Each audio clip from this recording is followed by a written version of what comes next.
Kamusta? Ito ay bago mula sa aming solar. Ibibigay ko sa iyo ang isang training video. Oh!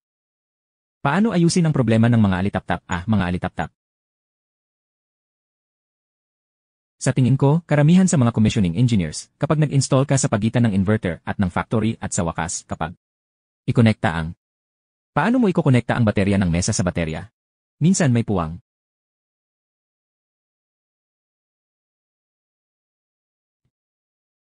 O minsan may problema sa lithium battery, ito ay nagdudulot ng iron protection sa loob ng lithium battery. Minsan makikita mo, halimbawa, sa atin ay makikita ang SCA. Naiintindihan ko ang SCA, ibig sabihin nito ay proteksyon laban sa short circuit. Bakit ganon? Bakit merong mga spark at lase? At paano natin ito maiiwasan? Kaya ngayon, bibigyan ko kayo ng training video.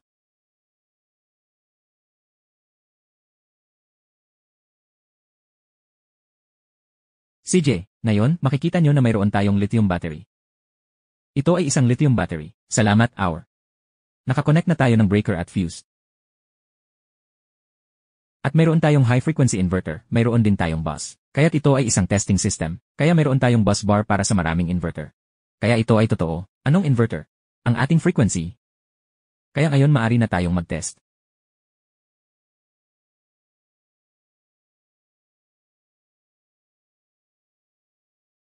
Kung tayo ay may gamitin ang. Kaya kung gagamitin mo ito. At saka, kapag hinawakan natin ang positibo at negatibo, makikita mo ang pulang ilaw. Ibig sabihin ito ay short circuit. CJ. At saka.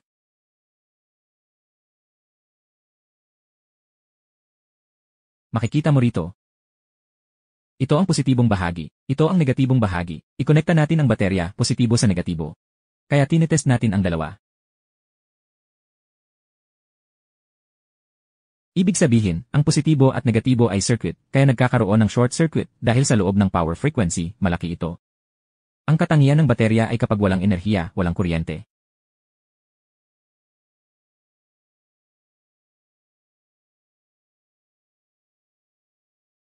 Sila ay may short circuit. Ngunit kapag nag-charge tayo ng kapasidad, wala silang short circuit. Sila ay naka-off.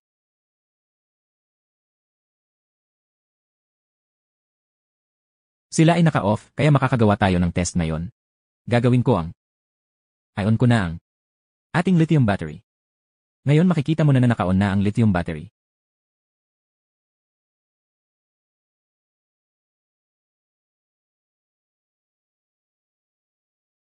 I-on ko ang breaker. Ito ang positive at negative na breaker. Sinusubukan ko ang breaker. Para sa negative, may extra tayong speaker.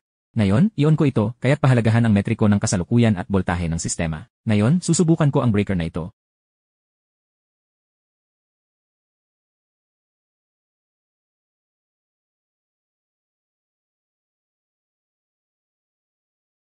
Makikita mo, malaki ang kasalukuyan at sa ngayon, mababa ang boltahe. At kung suriin ko, maaari mong suriin ang lithium battery. Ang nearness, ngayon ay alarma. Maaari mong makita dito. Ipapakita ko sa iyo dito. Makikita mo ang alarma ng ELS, at saka titingnan natin ang status ng ELS, ngayon. Lase, ibig sabihin ay short circuit protection.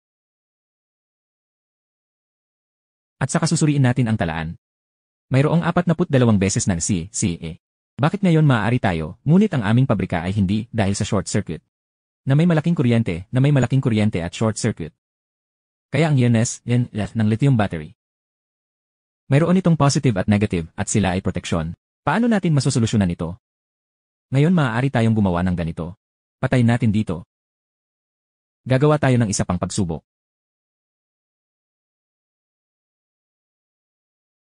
Ibig sabihin nito sa ngayon. Ang negatibo ay nakapatay na, nakalock ngayon sa lithium battery. Tumingin ka ngayon sa ginea. Makikita mo ngayon walang alarms at ang data ng ginea ay idle. Idle. Ibig sabihin, ang sitwasyon, ang data ay idle, ay napakabuti, walang problema.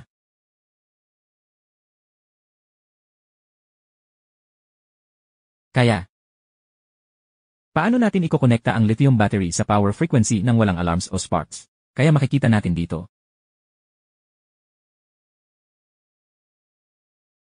Sa gitna ng negative cable, gumawa ako ng karagdagang circuit na tinatawag. Ito ang recharge. Recharge circuit, ito. Ito ay may kaunting pagtutol. Kaya parang ito,